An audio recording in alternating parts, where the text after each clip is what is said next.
Now, on this program, we have talked a lot that the most important piece of information that is often missing from the renewable arguments conversation is the cost of transition.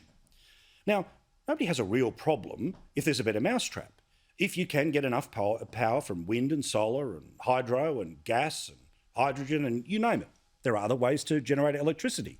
They are, however, none of them naturally occurring. They need billions of dollars worth of investment to take place.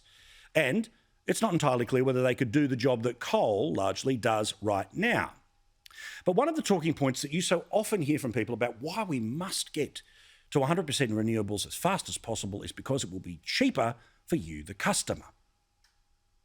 The regions which have powered Australia for so long with cheap, reliable energy are the same areas that can power us with renewable energy. That means giving them access to cheap, clean but reliable energy. Clean, green, cheap energy. We should be able to produce some of the lowest cost renewable energy in the world. We need to be able to connect that cheap, clean power to households and to businesses. The future is undoubtedly renewable energy generation. It's the cheapest, it's the cleanest generation. But focus on cutting emissions, cheap electricity, zero emissions.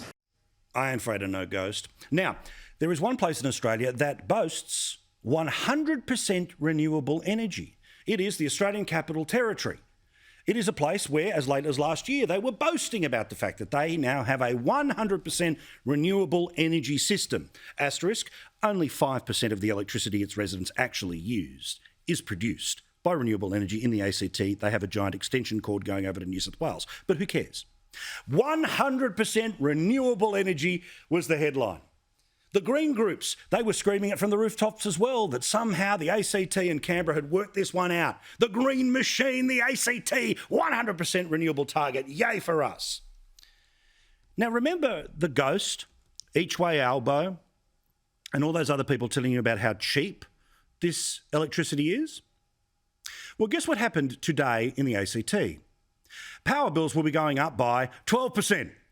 So despite the fact that they have the cheap energy, 100% renewables, it's going to cost at least 12% more. So now, debate over. Confirmed. Cost of transition is at least 12% a year.